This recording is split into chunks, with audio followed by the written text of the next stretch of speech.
ويرى الذين أوتوا العلم الذي أنزل إليك من ربك هو الحق ويهدي إلى صراط العزيز الحميد. وقال الذين كفروا هل ندلكم على رجل ينبئكم إذا مزقتم كل ممزق إنكم لفي خلق جديد أفترى على الله كذبا به جنة بل الذين لا يؤمنون بالآخرة في العذاب والضلال البعيد. أفلم يروا إلى ما بين أيديهم وما خلفهم من السماء والأرض إن نشأ نخسف بهم الأرض أو نسقط عليهم كسفا من السماء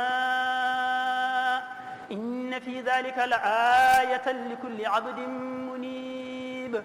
ولقد آتينا داود منا فضلا يا جبال أوبي معه والطير وألنا له الحديد أن اعمل سابغات وقدر في السرد واعملوا صالحا إني بما تعملون بصير.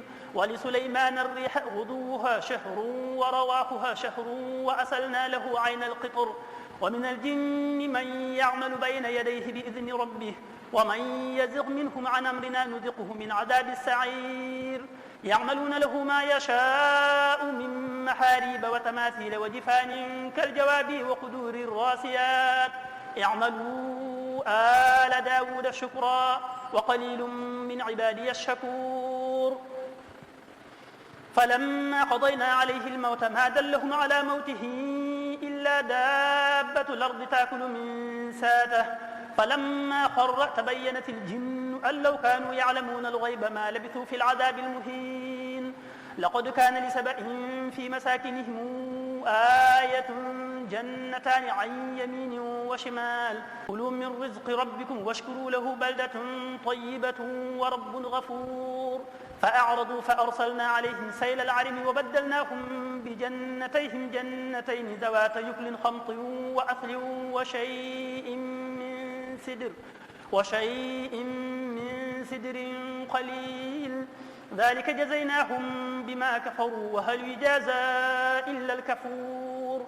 وجعلنا بينهم وبين القرى التي باركنا فيها قرى ظاهرة وقدرنا فيها السير سيروا فيها ليالي وأيامنا آمنين.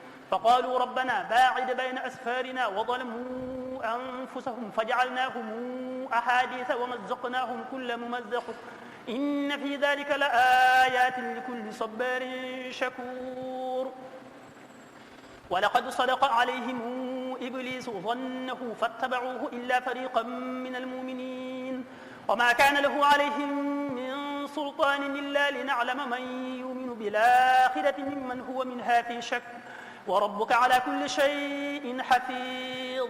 قل ادعوا الذين زعمتم من دون الله لا يملكون مثقال ذرة في السماوات ولا في الأرض وما لهم فيهما من شرك وما له منهم من ظهير. ولا تنفع الشفاعة عنده إلا لمن أذن له حتى إذا فزع عن قلوبهم قالوا ماذا قال ربكم قالوا الحق وهو العلي الكبير.